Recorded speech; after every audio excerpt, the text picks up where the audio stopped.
오늘 하루는 어떻게 지냈나요? 안녕하세요. 저는 책 속에서 여행하는 아이디 구름여행입니다.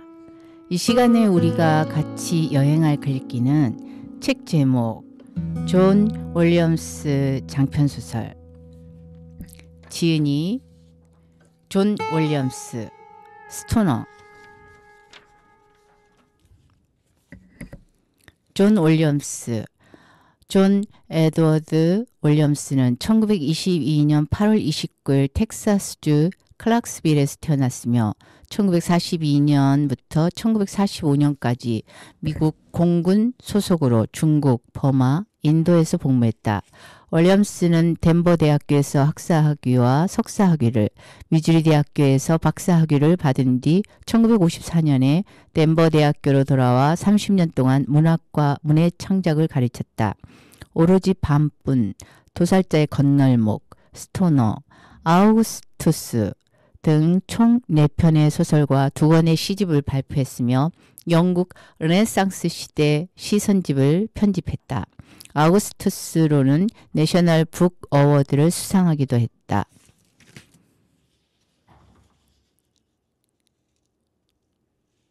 프롤로그를 읽어볼게요.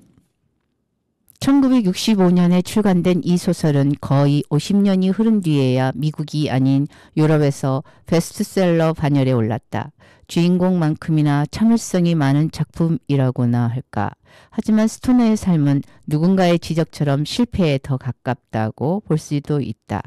그는 학자로서 명성을 떨치지 못했고 교육자로서 학생들의 인정을 받지도 못했으며 사랑에 성공하지도 못했다. 그는 선하고 참을성 많고 성실한 성격이었으나 현명하다고 하기는 힘들었다. 불굴의 용기와 지혜로 난관을 극복하기보다는 조용히 인내하며 기다리는 편이었다. 21세기 한국의 독학 이야기들에 익숙해진 나는 종종 가슴을 쳤다. 이 사람아, 왜 당하고만 있어? 찍소리라도 내봐야지. 딸을 위해서라도, 사랑하는 캐서린을 위해서라도. 나는 끊임없이 상상했다. 스토너가 악의 무리 이디스 로맥스 찰스 워커를 놀라운 지혜와 용기로 무찌르고 사랑하는 사람들, 딸과 캐서린을 행복의 세계로 이끄는 상상을. 하지만 작가와 스토너는 끝까지 나의 기대를 배반했다. 스토너는 계속 참기만 하는데 악의 무리는 승승장구했다. 상황을 단번에 바꿔주는 극적인 반전은 끝내 나오지 않았다. 나는 몹시 아쉬워하다가 결국 깨달았다.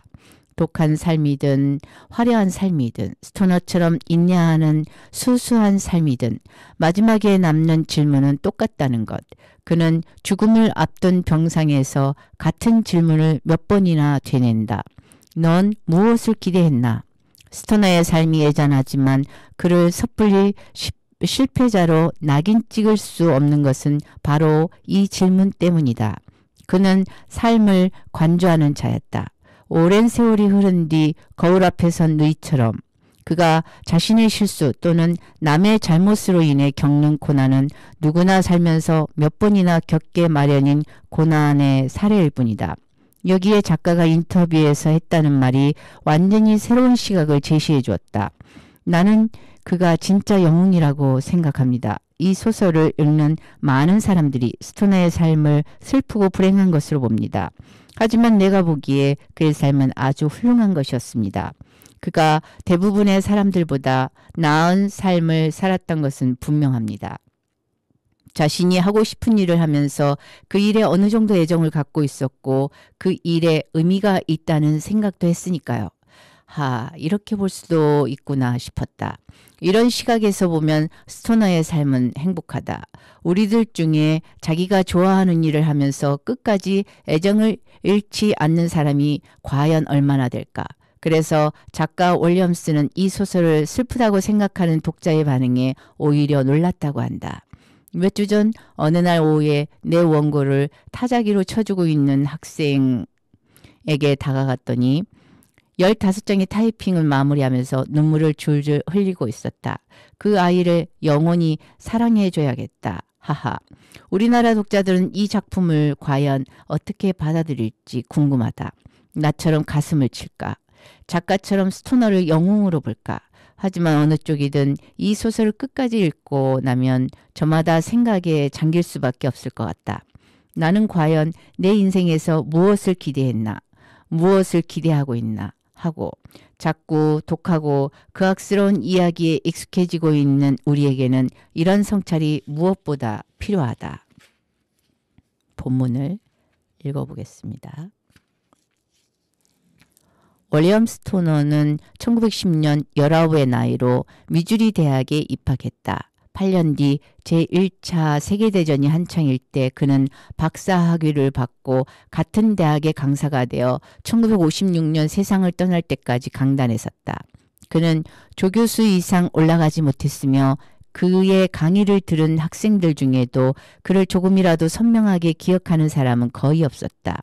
그가 세상을 떠나자 동료들이 그를 추모하는 뜻에서 중세 문헌을 대학 도서관에 기증했다.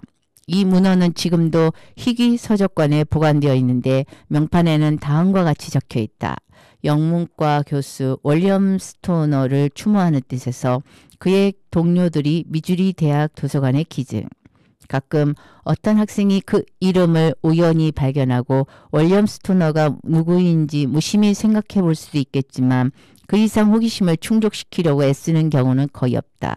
스토너의 동료들은 그가 살아있을 때도 그를 특별히 높이 평가하지 않았고 지금도 그의 이름을 잘 입에 올리지도 않는다.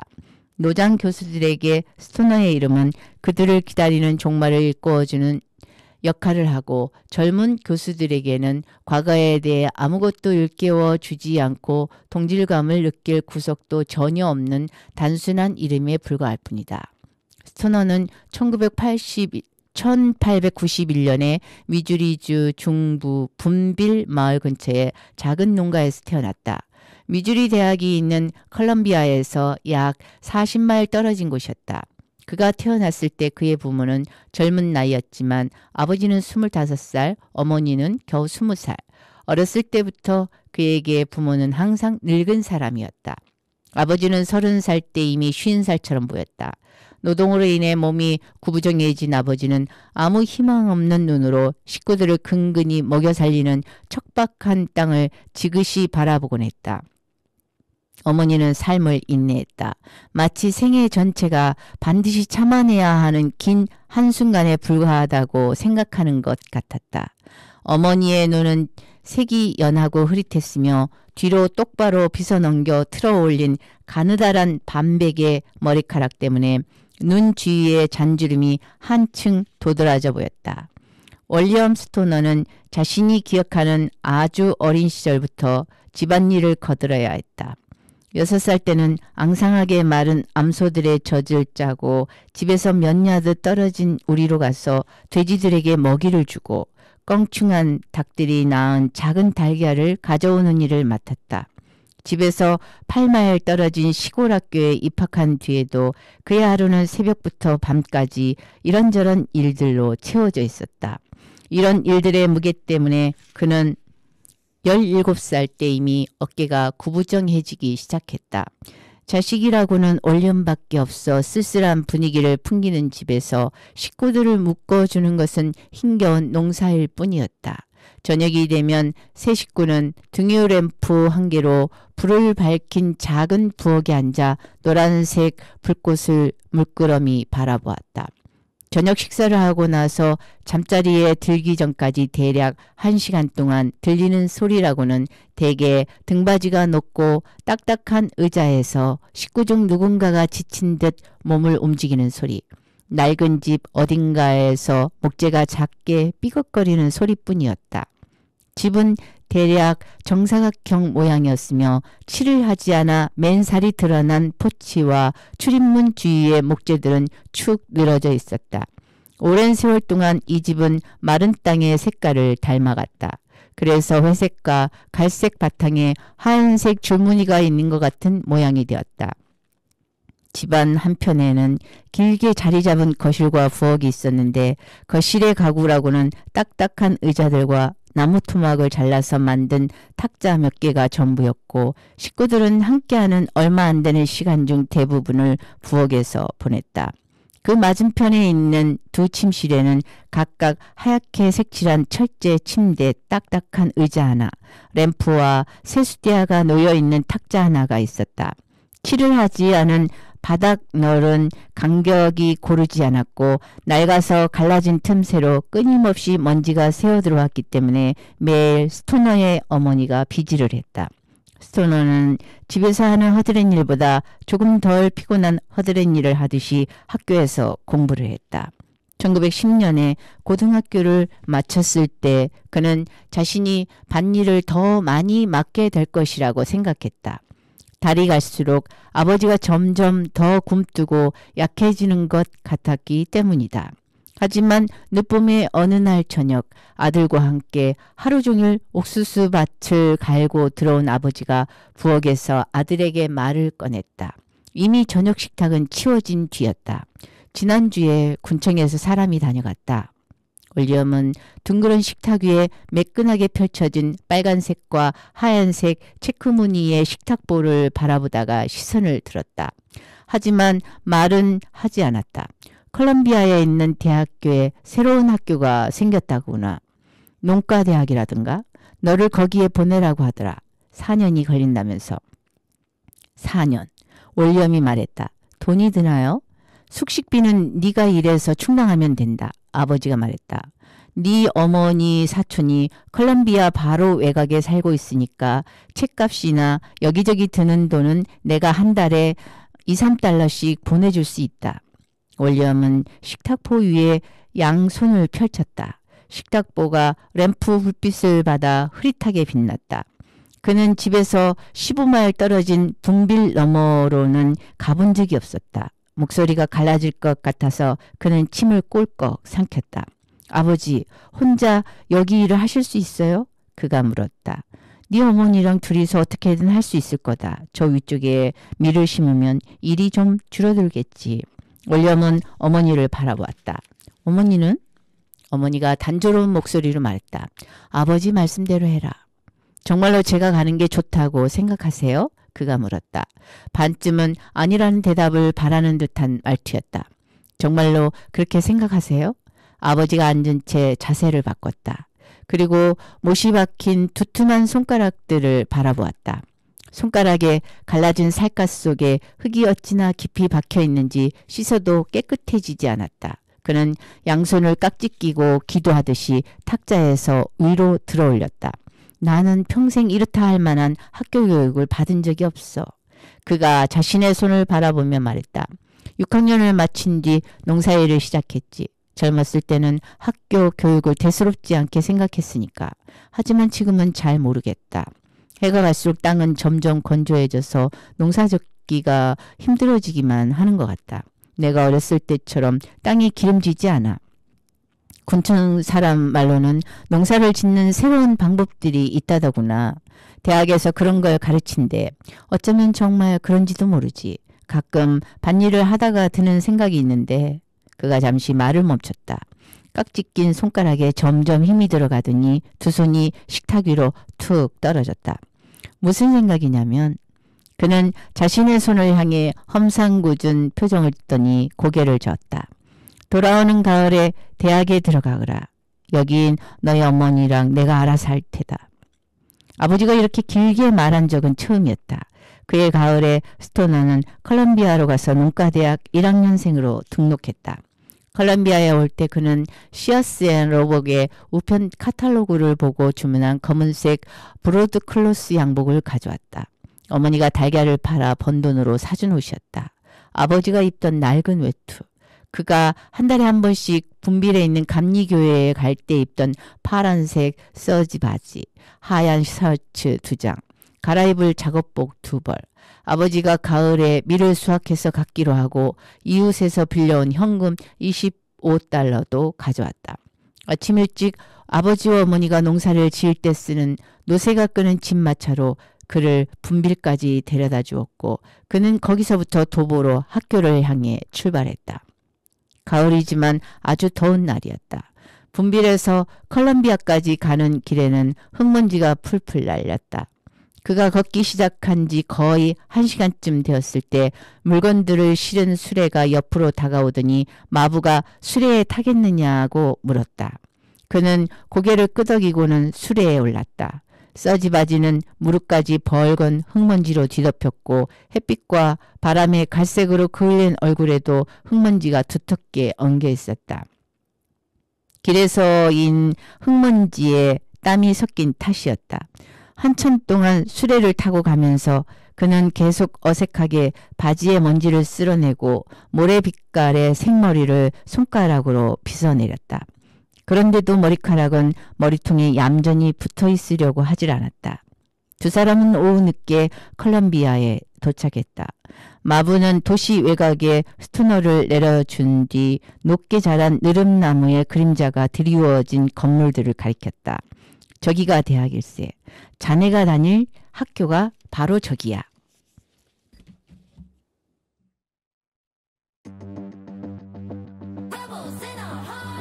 시작은 항상 다 이룬 것처럼 엔딩은 마치 승리한 것처럼 겁내지 않고 마음을 쏟을래 내 모양대로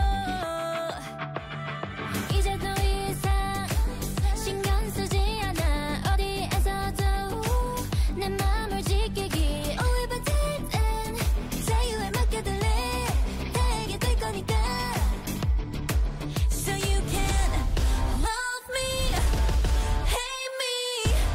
You will never be, never be, never be me. Try me, I'll break free.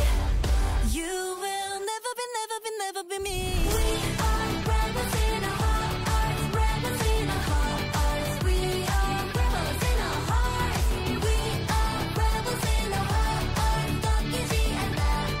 We are rebels in our hearts.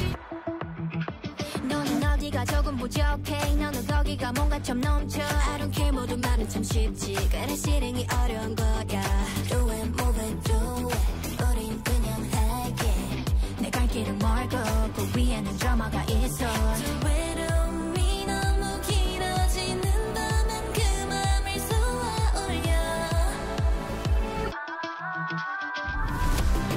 Love me, hate me. You will never be, never be, never be me. Try me, I'll break free. You will never be, never be, never be me. We are rebels in our hearts, rebels in our hearts. We are rebels in our hearts. We are rebels in our hearts. 꺾이지 않아. We are rebels in our hearts. Rebels in our hearts. Rebels in our heart, rebels in our heart. Rebels in our heart, rebels in our heart. 진짜로 이유를 묻지 않고 서로가 필요할 때가 있어. 그런 마음이 어떤 건지 잘 알기에 영원을 바라는 사이보단 지금 날 이해해주고 싶어. We will always be the rebels. Come join us who you are. We are rebels, we are one. 이 맘만으로 We are rebels, we are one.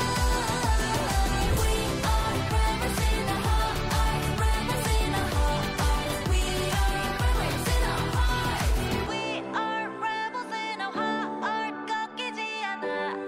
We are rebels in our heart. 마부가 떠나고 몇 분 동안 스토너는 꼼짝 않고 서서 건물들을 빤히 바라보았다. 이렇게 위풍당당한 광경은 지금껏 한 번도 본 적이 없었다. 널찍한 초록색 들판에 빨간 벽돌 건물들이 하늘을 향해 뻗어 있었다. 그리고 들판 곳곳에는 돌로 포장된 통행로와 작은 꽃밭이 있었다. 놀라움과 감탄 속에서 문득 한 번도 느껴보지 못한 안정감과 평온함이 느껴졌다. 늦은 시간이었지만 그는 오랫동안 캠퍼스 주위를 걸어 다녔다. 하지만 그곳에 들어갈 권리가 없다고 생각하는 사람처럼 그저 건물들을 보기만 할 따름이었다. 날이 거의 어두워진 뒤에야 그는 행인을 붙들고 애쉬랜드 그레벌로 가는 길을 물었다. 어머니의 사촌인 짐 푸트의 농장을 찾아가기 위해서였다.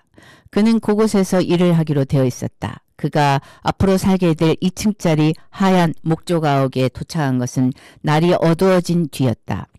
푸트 일가와는 한 번도 만나본 적이 없었으므로 이렇게 늦은 시간에 그들을 만나게 된 것이 불편했다. 푸트 일가는 가볍게 고개를 끄덕하며 그에게 인사를 건네고는 그를 샅샅이 훑어보았다.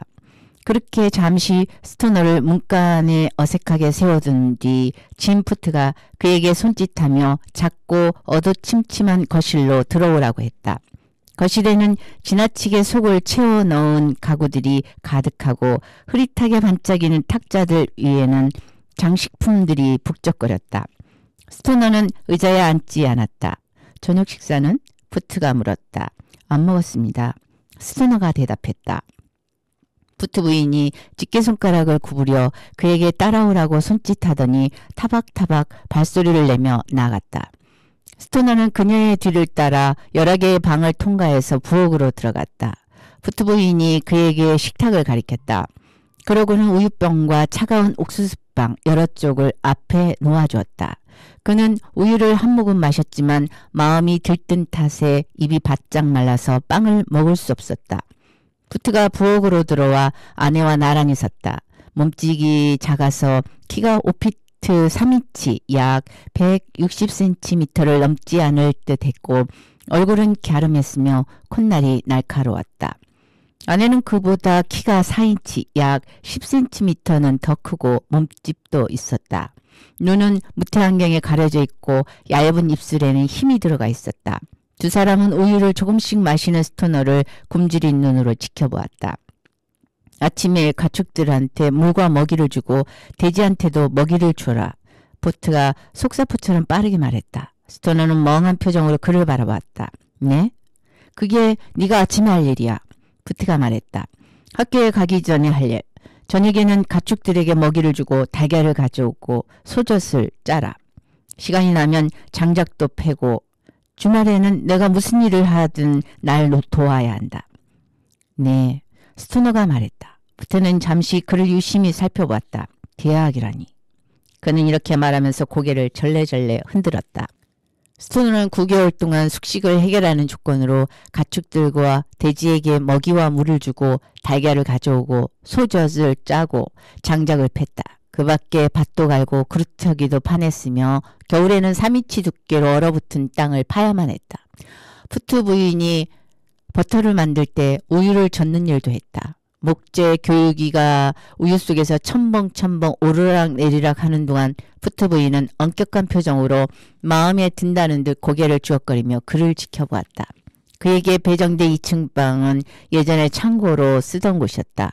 가구라고는 힘을 잃고 늘어진 틀 위에 얄팍한 깃털 매트리스가 놓인 검은색 철제 침대, 등유 램프를 놓아둔 망가진 탁자 하나, 수평이 잘 맞지 않는 딱딱한 의자 하나, 책상 역할을 하는 커다란 상자 하나가 고작이었다.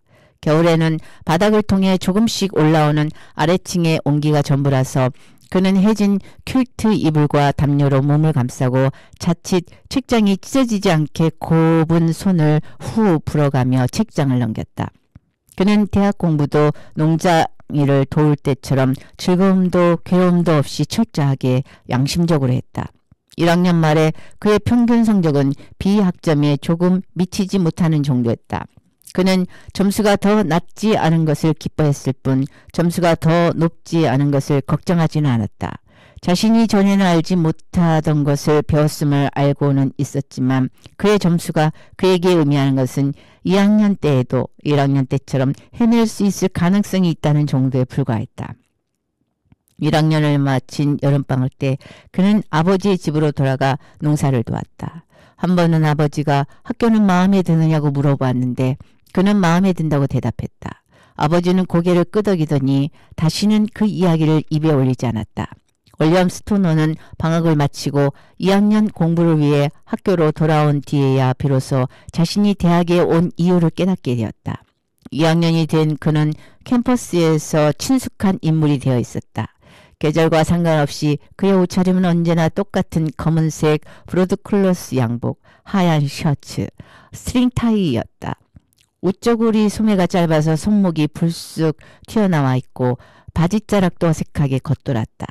마치 다른 사람의 제복을 빌려다 입은 것 같은 몰골이었다. 그가 일하는 시간은 고영주가 게으름을 피우는 시간만큼 늘어났다.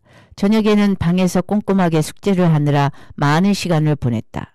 농과대학에서 박사학위를 받을 수 있게 그를 이끌어줄 일상이 이미 시작된 것이다. 2학년 1학기 때 그는 기초교양 강의를 2개 들었는데 하나는 농과대학의 토양화학 강의였고 다른 하나는 모든 학생의 형식적인 필수 과목인 영문학 개론 강의였다. 처음 몇 주가 지난 뒤 그는 이 2 강의를 듣는데 약간 어려움을 느끼고 있었다. 공부해야 할 것도 외워야 할 것도 너무 많았다. 토양화학 강의는 일반적인 의미에서 그의 관심을 끌었다. 지금까지 많이 다뤄본 갈색 흙덩어리에 외양 이상의 뭔가가 숨어 있을 것이라는 생각은 한 번도 해본 적이 없기 때문이었다. 이처럼 흙에 대한 지식이 쌓이면 나중에 아버지의 집으로 돌아갔을 때 유용할 것 같다는 생각이 어렴풋이 들기 시작했다. 하지만 필수 과목인 영문학 개론은 그에게 생전 처음 느끼는 고민과 고뇌를 안겨주었다. 강의를 맡은 아처슬론 교수는 50대 초반의 중년 남자로 학생들을 가르치는 일을 얕보고 경멸하는 것처럼 보였다. 자신이 알고 있는 것과 학생들에게 가르칠 수 있는 것 사이의 간격이 너무 커서 그 간격을 좁히고 싶다는 생각조차 들지 않는 모양이었다. 대부분의 학생들은 그를 두려워하고 싫어했으며 그는 학생들과 거리를 두고 비꼬면서 즐거워하는 듯한 태도로 응수했다. 키는 평균이었고 길쭉한 얼굴에는 주름이 깊이 피어 있었으며 수염은 항상 깨끗이 깎았다. 그리고 갑갑하다는 듯이 손가락으로 반백의 곱슬머리를 빗어 넘기는 습관이 있었다. 목소리는 단조롭고 건조했는데 그는 표정도 억양도 없이 입술을 거의 움직이지 않은 채 말하곤 했다. 하지만 길고 가느다란 손가락의 움직임에는 우아함과 확신이 배어 있어서 그의 말에 목소리 대신 어떤 형태를 부여해 주는 것 같았다. 스토너는 농장에서 허드렛 일을 하거나 창문 하나 없는 자신의 다락방에서 흐릿한 램프 불빛에 눈을 깜빡이며 공부를 할 때 자기도 모르게 슬론 교수의 모습을 자주 떠올렸다. 다른 강사들의 얼굴이나 같은 강의를 듣는 학생들의 구체적인 특징은 잘 떠오르지 않았다. 하지만 아처슬론의 얼굴, 그의 건조한 목소리, 베오울프나 초서의 어떤 구절을 대수롭지 않게 깎아내리는 듯한 말 등 항상 스토너의 의식의 문턱에 걸려 있었다. 그는 영문학 개론 강의를 다른 강의들처럼 대할 수 없음을 깨달았다. 저자들의 이름과 작품, 연대와 영향력 등을 모두 외웠는데도 그는 첫 번째 시험에서 거의 낙제에 가까운 점수를 받았다. 두 번째 시험 결과도 그다지 나아지지 않았다. 그는 교수가 숙제를 내준 작품들을 읽고 또 읽었다. 어찌나 많이 읽었는지 다른 강의를 제대로 준비할 수 없을 정도였다. 그런데도 그가 책에서 읽는 단어들은 그냥 단어일 뿐 자신이 책을 읽는 의미가 무엇인지 알 수 없었다. 그러다가 그는 아처슬론이 수업 시간에 한 말을 생각해 보게 되었다. 그 단조롭고 몸이 건조한 말 속에서 자신이 가고자 하는 곳으로 이끌어줄 열쇠를 찾아낼 수 있을지도 모른다는 듯이 그는 편안히 앉게는 너무 작은 의자에 딸린 책상 위로 몸을 구부리고 단단한 갈색 피부의 손마디가 하얗게 변할 정도로 책상 가장자리를 꽉 움켜쥐었다. 그리고 인상을 찌푸리며 정신을 집중한 채 아랫입술을 잘근잘근 깨물었다. 하지만 스토너를 비롯한 학생들이 점점 더 필사적으로 주의를 기울일수록 아처슬론은 더욱더 경멸의 빛을 띠었다. 그러던 어느 날 그 경멸이 분노로 폭발해서 오로지 윌리엄 스토너를 겨냥해 쏟아졌다. 그 주의 학생들은 섹스피어의 희곡 2편을 읽었고 소네트를 공부하는 것으로 한 주를 마무리하는 중이었다.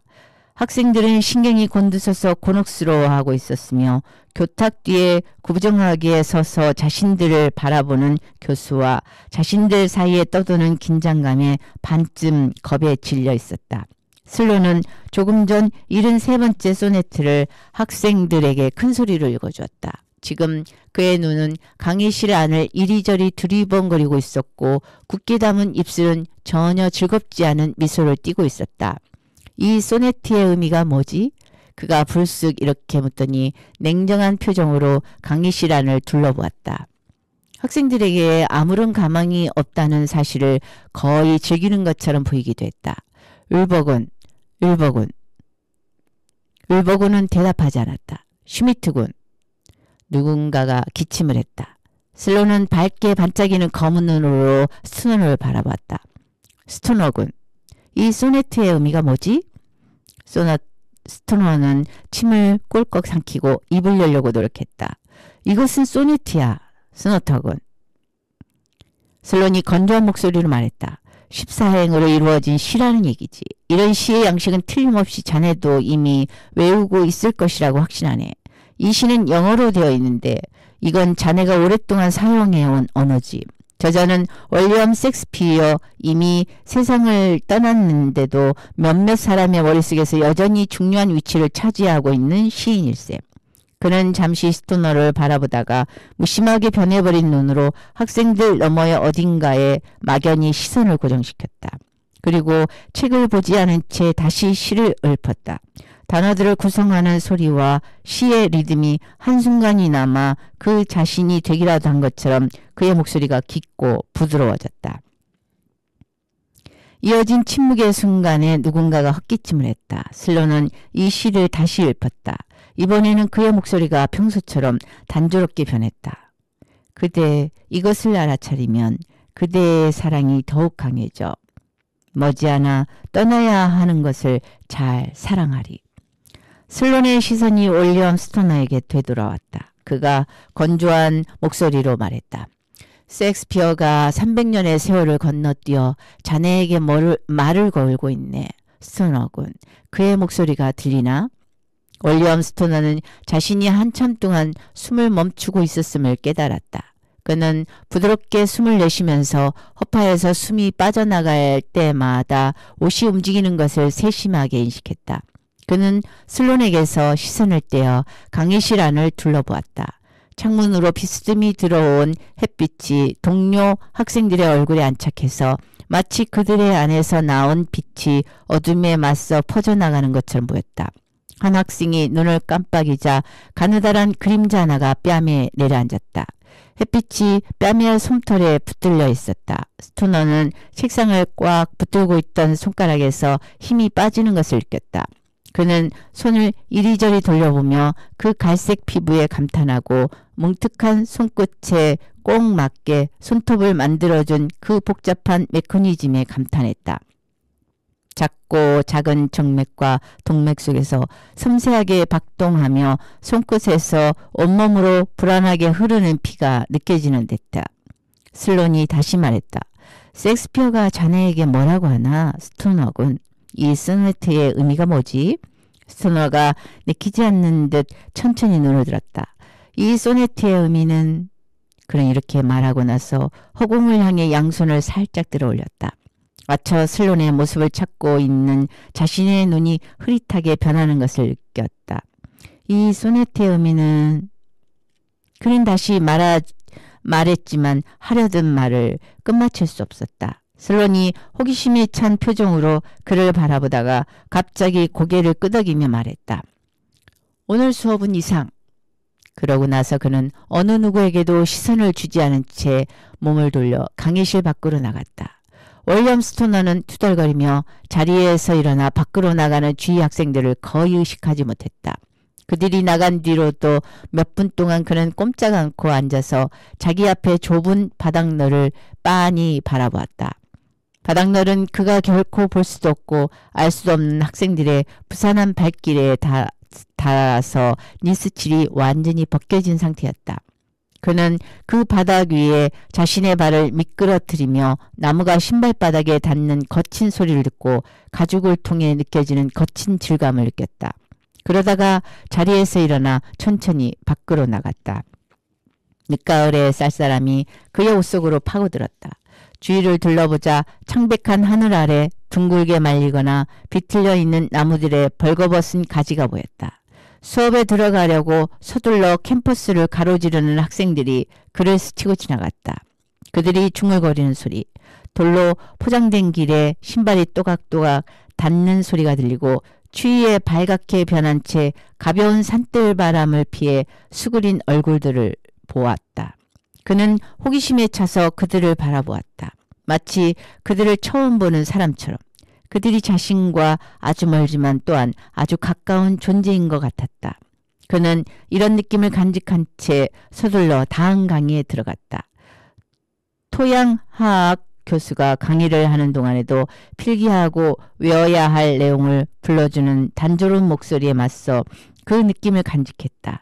이 강의의 내용을 외우는 고된 과정이 점점 낯설게 보이기 시작했다.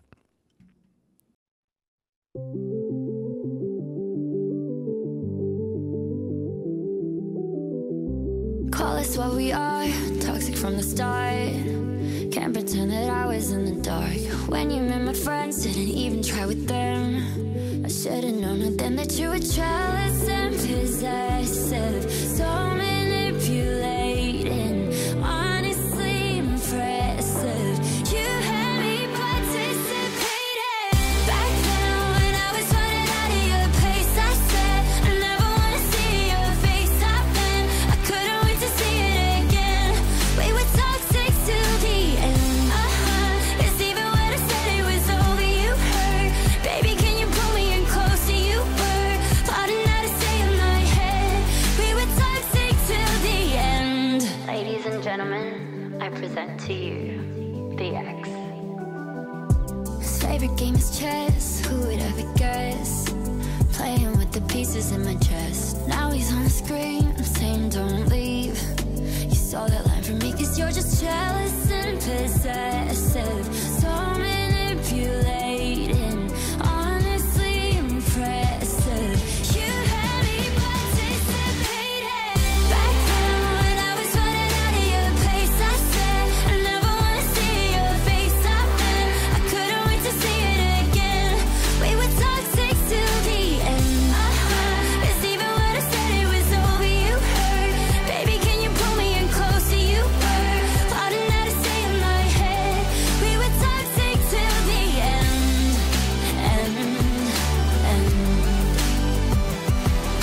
I can't forgive you for a lot of things, for not giving me back my Tiffany rings. I'll never forgive you for one thing, my dear. You're wasting my prettiest years.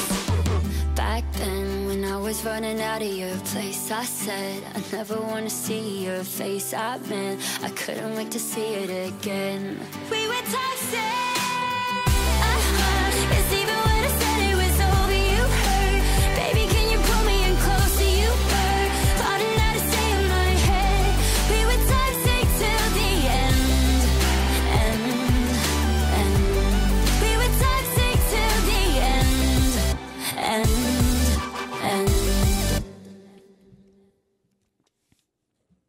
그의 2학기에 월리엄 스토너는 기초교양 강의들을 빼버리고 농가대 카리큘럼을 따르지 않았다. 대신 철학과 고대 역사의 기초 강의 1개씩과 영문학 강의 2개를 들었다. 여름에 그는 다시 부모의 집으로 돌아가 아버지를 도와 농사일을 했지만 대학에서 어떤 공부를 하는지는 말하지 않았다. 나중에 훨씬 더 나이를 먹은 뒤에 그는 학부의 마지막 2해를 뒤돌아보며 마치 다른 사람의 기억을 돌아보듯 까마득한 기분이 들었다. 그때의 시간은 익숙하게 흐르지 않고 발작처럼 뚝뚝 끊겨 있었다. 순간과 순간이 나란히 놓인 것 같으면서도 서로 소외되어 있어서 그는 자신이 시간과 동떨어진 곳에서 고르지 못한 속도로 돌아가는 커다란 디오라마를 보듯이 시간의 흐름을 지켜보고 있는 것 같았다. 그가 자신을 의식하는 방식도 완전히 달라졌다. 가끔 그는 거울을 통해 건조한 갈색 머리를 초가지붕처럼 인 길쭉한 얼굴을 바라보며 날카롭게 도드라진 광대뼈를 만져보았다. 겉옷 소매 밖으로 몇 인치나 삐쭉 튀어나온 가느다란 손목도 보았다. 다른 사람들의 눈에도 자신이 이렇게 바보같이 보이는지 궁금했다. 그에게는 장래 계획이 전혀 없었다. 하지만 누구에게도 자신의 불안에 대해 말하지 않았다. 그는 계속 푸트의 농장에서 일하며 숙식을 해결했지만 1, 2학년 때처럼 늦게까지 일하지는 않았다. 그는 매일 오후 3시간 그리고 주말에는 한나절 동안 짐 푸트와 서리나 푸트가 원하는 대로 해줬다. 그리고 나머지 시간은 온전히 자기 것으로 삼았다. 자기만의 시간 중 일부는 푸트의 집 꼭대기에 있는 자신의 작은 다락방에서 보냈다. 하지만 수업과 푸트의 일이 모두 끝난 뒤에는 최대한 자주 학교로 되돌아갔다. 가끔 저녁에 긴 사각형 모양의 캠퍼스 안뜰을 거닐 때도 있었다. 주위에서는 연인들이 서로에게 부드럽게 속삭이며 안뜰을 거닐었다. 그는 그들과 전혀 모르는 사이였고 그들에게 말을 거는 일은 없었지만 그들에게 친밀감을 느꼈다. 때로는 안뜰 한복판에 서서 밤이 내려앉은 서늘한 잔디밭에서 불쑥 솟아오른 제시홀 앞의 거대한 5기둥을 바라보기도 했다. 그는 이 기둥들이 원래 대학의 주요 건물이었던 곳의 잔해임을 알고 있었다. 그 건물은 오래전 화재로 무너졌다. 달빛 속에서 알몸을 드러낸 채 회색을 띤 은빛으로 빛나는 그 순수한 기둥들은 신전이 신을 상징하듯 스너 자신이 받아들인 삶의 방식을 상징하는 것 같았다. 그는 대학 도서관의 서가들 속에서 수천 권의 책들 사이를 돌아다니며 가죽, 천, 종이로 된 책들의 퀴퀴한 냄새를 들이마시기도 했다. 마치 이국적인 향 냄새를 들이마시는 것 같았다. 그러다 때때로 걸음을 멈추고 책을 한 권 꺼내서 커다란 손에 잠시 들고 있었다. 아직 낯선 책 등과 표지의 느낌, 그의 손길에 전혀 반항하지 않는 종이의 느낌에 손이 찌릿찌릿했다. 그러고는 책을 뒤적이며 여기저기에서 한 문단씩 읽어보았다. 책장을 넘기는 뻣뻣한 손가락은 이토록 수고스럽게 펼친 손을 서투르게 다루다가 찢어버릴지도 모른다는 듯이 조심스럽게 움직였다. 그에게는 친구가 없었다. 그리고 이때 생전 처음으로 그는 고독을 느꼈다. 밤에 다락방에서 책을 읽다가 고개를 들어 어두운 방구석을 바라볼 때가 있었다. 램프의 불빛이 구석의 어둠에 맞서 너울거렸다. 그렇게 한참 동안 열심히 바라보고 있으면 어둠이 빛 속으로 모여들어 그가 읽던 책에 나오는 상상의 모습들을 펼쳐 보였다. 그러면 자신이 시간을 초월한 것 같은 느낌이 들었다. 강의 중에 아처슬론이 그에게 말을 걸었을 때와 같은 기분이었다. 과거가 어둠 속에서 빠져나와 한데 모이고 죽은 자들이 그의 앞에 되살아났다. 그렇게 과거와 망자가 현재 살아있는 사람들 사이로 흘러들어오면 그는 순간적으로 아주 강렬한 환상을 보았다. 자신을 압축해서 집어삼킨 그 환상 속에서 그는 도망칠 길도 도망칠 생각도 없었다. 트리스탄과 아름다운 이졸데가 그의 앞을 거닐었다. 파울로와 프란체스카가 강렬한 어둠 속에서 빙빙 돌았다. 헬레나와 총명한 파리스는 자신들의 행동이 낳은 결과 때문에 씁쓸한 표정을 지은 채 어둠 속에서 솟아올랐다. 그는 이런저런 강의를 함께 듣는 동료 학생들에게서는 결코 느낄 수 없는 것을 그들에게서 느꼈다. 학생들은 미주리주 컬럼비아의 이 커다란 대학을 거처로 삼고 중서부의 공기 속을 무심하게 돌아다녔다. 1년 만에 그는 간단한 글을 읽을 수 있을 만큼 그리스어와 라틴어를 익혔다. 수면 부족과 과로로 눈이 빨갛게 충혈되어 따끔거릴 때가 한두 번이 아니었다. 가끔 몇 년 전에 자기 모습을 되돌아보면 마치 낯선 사람 같아서 깜짝깜짝 놀라곤 했다. 땅과 똑같은 갈색을 띠고 땅처럼 수동적이던 사람. 부모도 거의 옛날의 자신만큼이나 낯설었다. 그는 부모에게 연민이 섞인 감정과 흐릿한 사랑의 감정을 느꼈다. 4학년이 거의 중반에 이른 어느 날 아처슬론이 수업 뒤에 그를 불러 세우더니 자기 연구실에 들러 이야기나 나누다 가라고 권유했다. 중서부의 축축한 안개가 캠퍼스에 낮게 깔린 겨울이었다. 오전 중반에도 층층나무의 가느다란 가지들은 여전히 하얀 서리에 덮여있고 제시홀 앞의 커다란 기둥들을 휘감은 검은 덩굴은 회색 풍경 속에서 진주빛으로 반짝이는 크리스털로 테두리를 두른 것 같았다. 날이 아주 추운데도 스토너는 슬론을 만나러 갈 때 좁고 낡은 외투를 입지 않기로 결정했다. 그래서 덜덜 떨면서 제시홀 앞에 널찍한 석조 계단을 서둘러 올라갔다. 밖의 추위를 맛본 탓에 건물 안의 온기가 강렬했다. 바깥의 회색빛이 홀 양편의 유리문과 창문을 통해 야금야금 들어오고 있어서 노란색 타일이 깔린 바닥이 회색빛보다 더 밝게 빛났다. 떡갈나무 기둥과 낡은 벽도 어둠 속에서 어렴풋이 빛났다.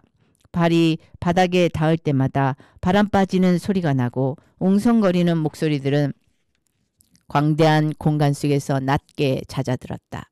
흐릿한 형체들이 천천히 움직이며 서로 섞였다가 떨어졌다. 기름을 바른 벽에서 나는 냄새와 젖은 모직천 냄새가 잔뜩 고여있는 공기는 갑갑했다. 스토너는 2층에 있는 아처슬론의 연구실을 향해 매끄러운 대리석 계단을 올라갔다. 그가 닫힌 문 앞에서 노크하자 안에서 목소리가 들렸고 그는 안으로 들어갔다.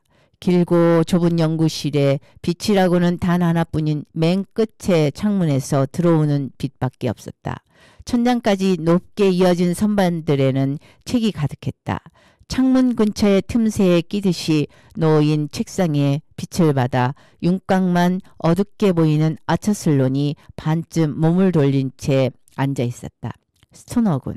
그가 건조한 목소리로 말하며 반쯤 일어서서 자기 앞에 가죽 의자를 가리켰다. 스토너는 의자에 앉았다. 자네 성적을 쭉 살펴보았네. 슬로는 말을 끊고 책상에 놓여있던 서리초를 들어 올리더니 냉정하고 얄궂은 표정으로 그것을 바라보았다. 내가 멋대로 기록을 들춘 것에 기분이 상하지 않았으면 좋겠군. 스토너는 입술을 적시며 앉은 자세를 바꿨다. 그리고 어떻게든 커다란 양손을 겹쳐 눈에 띄지 않게 하려고 했다. 아니요, 괜찮습니다. 그가 갈라진 목소리로 말했다. 슬로는 고개를 끄덕였다. 다행이군.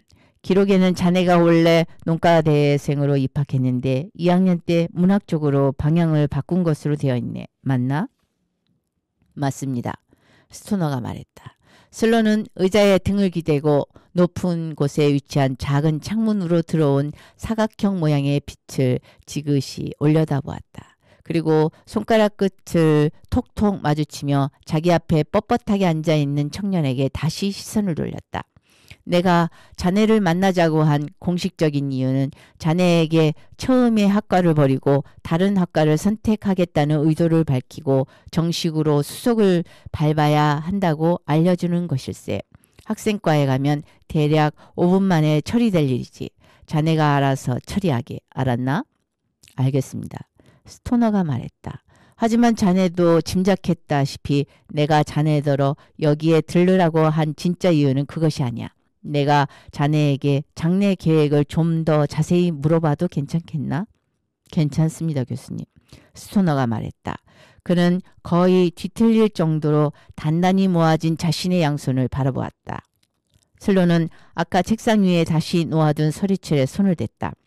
대학에 입학했을 때 자네 나이가 평범한 학생들보다 조금 많았던 것 같은데 거의 20살이었지 아마? 네, 교수님. 스토너가 말했다. 그리고 당시 자네의 계획은 농가대학에 강의를 듣는 거였고. 네, 교수님. 슬로는 의자에 등을 기대고 높고 어둑한 천장을 바라보았다. 그러더니 불쑥 질문을 던졌다. 그럼 지금은 어떤 계획을 갖고 있나? 스토너는 침묵했다. 이것은 그가 생각해 본 적도 없고 생각하고 싶지도 않던 문제였다. 아침내 그가 약간 분개한 표정으로 입을 열었다. 모르겠습니다. 별로 생각해 보지 않았습니다. 슬론이 말했다. 자네는 이 폐쇄된 공간에서 이른바 세상이라는 곳으로 나가는 날을 고대하고 있나? 스토너는 당혹스러워하면서 희죽 웃었다. 아닙니다, 교수님. 슬론이 책상 위에 서리철을 톡톡 두드렸다. 이 기록을 보면 자네는 농촌 출신이야. 그럼 부모님도 농사를 지으시겠군. 스토너는 고개를 끄덕였다. 그럼 자네는 여기서 학위를 받은 뒤 집으로 돌아갈 생각인가? 아닙니다, 선생님. 스토너가 말했다. 그 단호한 목소리에 스토너 자신도 깜짝 놀랐다.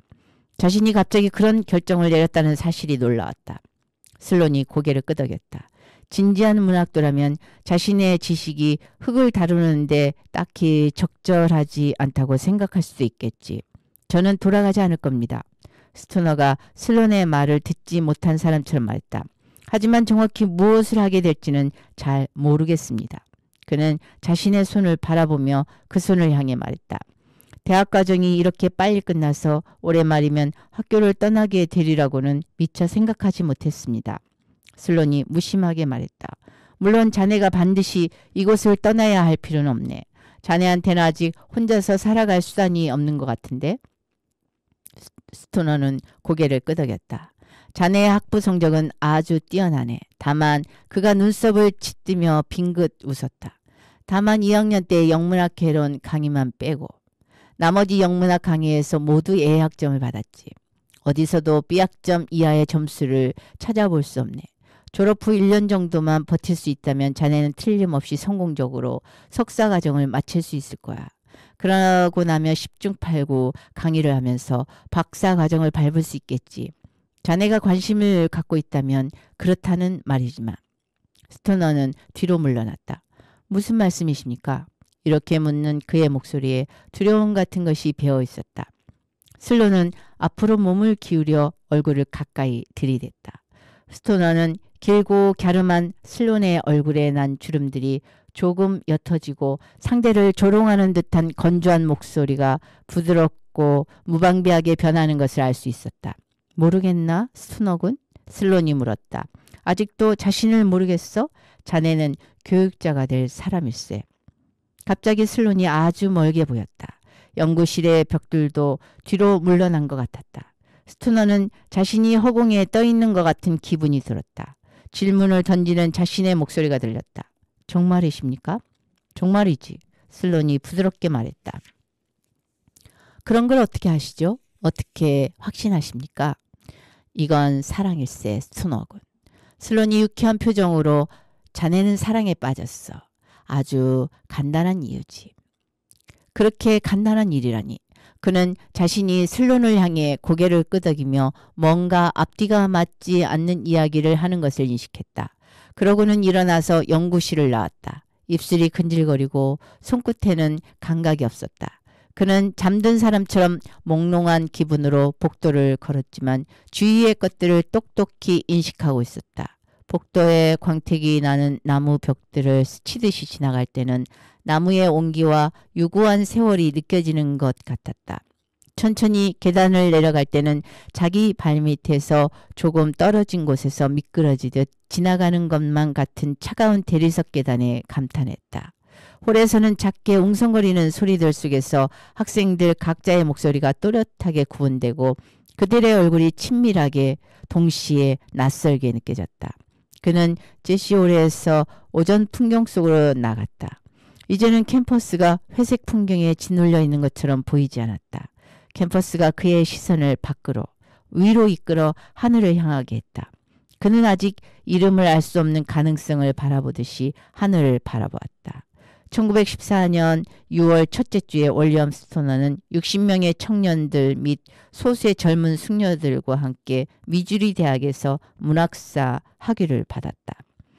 그의 부모는 졸업식에 참석하기 위해 빌린 이륜마차에 자기 집 늙은 말을 메어 하루 전에 집을 출발해서 밤새 40여 마일을 움직였다. 그 덕분에 그들은 잠을 자지 못해 뻣뻣해진 몸으로 동이 튼 직후에 푸티의 집에 도착했다. 스토너는 마당으로 내려가 부모를 맞았다. 두 사람은 상쾌한 아침 햇빛을 받으며 나란히 서서 그가 다가오기를 기다리고 있었다. 스토너는 아버지와 손을 맞잡고 딱 한 번 재빨리 흔들었을 뿐 시선을 마주치진 않았다. 잘 있었니? 아버지가 말했다. 어머니는 고개를 끄덕였다. 네 졸업식을 보려고 네 아버지랑 같이 왔다. 스토너는 잠시 가만히 있다가 입을 열었다. 안으로 들어가서 아침 식사를 좀 하시죠. 부엌에는 그들 세 식구뿐이었다. 스토너가 온 뒤로 푸트일가는 늦잠을 자는 버릇이 생겼다. 스토너는 부모가 식사를 하기 전에도 식사를 마친 후에도 자신의 계획이 바뀌었음을, 그래서 집으로 돌아가지 않기로 했음을 차마 말할 수 없었다. 한두 번 말하려고 해보았지만 새 옷을 입은 부모의 적나라한 갈색 얼굴을 보니 두 사람이 여기까지 먼 길을 온 것과 그가 돌아오기를 기다리며 보낸 그간의 세월이 생각나서 말하지 못했다. 그는 부모가 커피를 다 마실 때까지 푸트 일가가 잠에서 깨어 부엌으로 들어올 때까지 뻣뻣하게 앉아 있었다. 그러고는 학교에 일찍 가보아야 한다면서 이따가 졸업식 때 보자고 말했다. 그는 검은 가운과 학사모를 들고 캠퍼스 여기저기를 돌아다녔다. 무겁고 성가신 짐이었지만 가운과 학사모를 놓아둘 곳이 없었다. 그는 부모에게 반드시 해야 하는 이야기를 생각하다가 자신의 결정을 이미 돌이킬 수 없음을 처음으로 깨달았다. 이 결정을 물을 수 있으면 좋겠다는 생각이 슬그머니 들었다. 경솔하게 선택한 목표에 도달하기에는 자신의 역량이 부족하다는 생각도 들고 자신이 버린 세계가 매력적으로 느껴지기도 했다. 그는 자신과 부모가 잃어버린 것을 슬퍼했다. 하지만 그러면서도 자신이 그 세계에서 점점 멀어지는 것을 느꼈다. 그는 졸업식 내내 이런 상실감을 느꼈다. 이름이 불리자 그는 연단을 가로질러 걸어가서 연한 회색 턱수염 때문에 얼굴이 잘 보이지 않는 남자에게서 두루마리를 받았다. 자신이 이 자리에 있다는 사실을 믿을 수 없었다. 손에 쥐인 두루마리에는 아무런 의미가 없었다. 생각나는 것이라고는 수많은 사람들 속에 뻣뻣하고 불편하게 앉아있는 아버지와 어머니뿐이었다. 식이 끝난 뒤 그는 부모와 함께 푸트의 집으로 갔다. 그곳에서 하룻밤을 보낸 뒤 다음날 새벽 집으로 돌아가는 것이 원래의 예정이었다. 모두들 푸트의 거실에 늦게까지 앉아있었다. 짐 푸트와 서리나 푸트도 한동안 그들과 자리를 함께했다. 짐과 스토너의 어머니는 가끔 친척들의 이름을 들먹이다가 침묵에 빠지곤 했다. 아버지는 양다리를 넓게 벌리고 몸을 살짝 수그린 자세로 딱딱한 의자에 앉아 널찍한 양손으로 무릎을 움켜쥐고 있었다. 마침내 푸트 부부가 서로 눈을 맞추더니 하품을 하며 시간이 많이 늦었다고 말하고는 침실로 들어갔다. 이제 세 식구만 남아있었다. 또 침묵이 흘렀다. 부모는 자기들의 그림자를 똑바로 바라보다가 가끔 아들을 곁눈질했다. 마치 새로운 세계를 확보한 아들을 방해하지 않으려는 것 같았다. 몇 분이 흐른 뒤 월리엄 스토너가 몸을 앞으로 기울이며 입을 열었다. 목소리가 생각보다 더 크고 강하게 나왔다. 더 빨리 말씀드려야 했는데 지난 여름이나 오늘 아침에라도 말씀드려야 했는데. 램프의 불빛 속에서 부모의 얼굴이 흐릿하고 무표정하게 보였다. 제가 드리고 싶은 말씀은 두 분과 함께 집으로 돌아가지 않겠다는 겁니다. 모두 꼼짝도 하지 않았다. 아버지가 말했다. 여기에 아직 끝내지 못한 일이 남아있다면 우리만 먼저 아침에 출발할 테니 너는 며칠 뒤에 집으로 오너라. 스토너는 손바닥으로 얼굴을 문질렀다. 그런 뜻이 아니에요. 제 말은 아예 집으로 돌아가지 않겠다는 겁니다. 무릎을 쥔 아버지의 손에 힘이 들어가더니 아버지가 의자 깊숙이 몸을 물렸다. 혹시 무슨 문제라도 생긴 거냐? 스토너는 빙긋 웃었다. 그런 게 아닙니다. 1년 더 학교를 다니려고 해요. 어쩌면 2년이나 3년이 될 수도 있고요. 아버지가 고개를 저었다. 오늘 네 졸업식을 봤다. 군청 직원은 농사학교가 4년이면 된다고 했어. 스토너는 자신이 무엇을 할 생각인지 아버지에게 설명하려고 했었다. 자신이 중요한 목표라고 판단한 것이 옳다는 감정을 스스로 불러일으키려고 했었다. 그는 다른 사람의 말을 듣듯이 자신과 말에 귀를 기울이며 아버지의 표정을 지켜보았다. 아버지는 거듭된 주먹질을 받아들이는 돌덩이처럼 그의 말을 받아들였다. 이야기를 끝낸 뒤 그는 깍지 낀 양손을 무릎 사이에 끼우고 고개를 수그렸다. 그리고 침묵에 귀를 기울였다. 마침내 아버지가 의자에 앉은 채 몸을 움직였다. 스토너는 고개를 들었다. 부모의 얼굴이 바로 앞에 있었다. 그는 하마터면 비명을 지를 뻔한 것을 겨우 참았다. 나는 모르겠다. 아버지가 말했다. 지치고 갈라진 목소리였다. 일이 이렇게 될 줄이야. 널 이곳에 보내는 것이 나로서는 널 위하는 최선의 길이라고 생각했는데 네 어머니랑 나는 언제나 너를 위해 최선을 다했다. 압니다. 스토너가 말했다. 더 이상 부모의 얼굴을 바라볼 수 없었다. 두 분 괜찮으시겠어요? 제가 올여름에 돌아가서 한동안 일을 도울 수도 있습니다.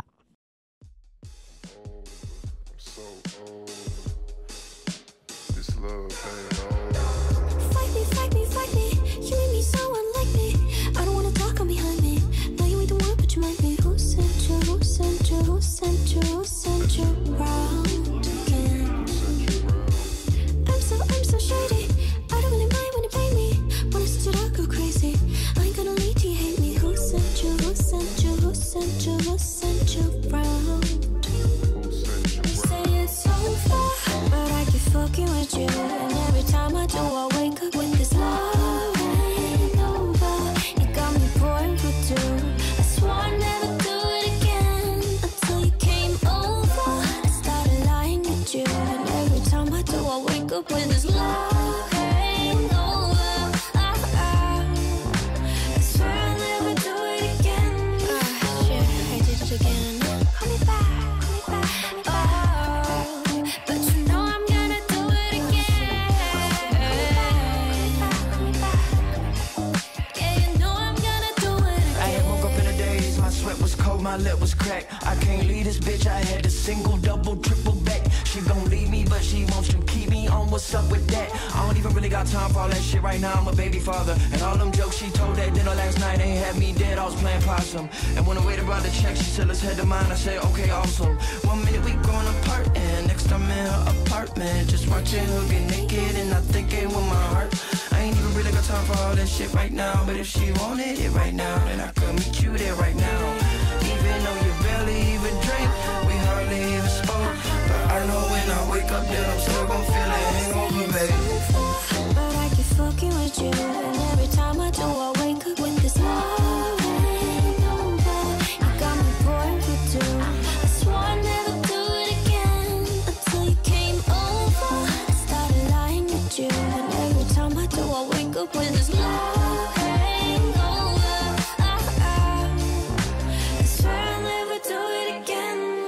Shit, I did it again. Call me back, call me back, call me back. But you know I'm gonna do it again. Call me back, call me back, call me back. Yeah, you know I'm gonna do it again. Call me back, call me back, call me back. Shit, shit. Call me back, call me back, call me back, call me back. Shit, shit. Call me back. Double, triple back. Single, double, triple back. Right now, right now. Back, right now. I'm saying at this point.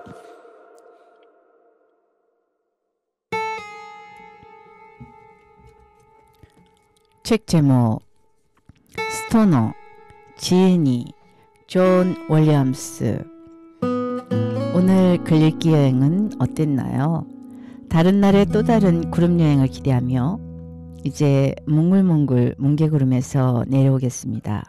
저는 북캐릭터 구름 여행이었습니다.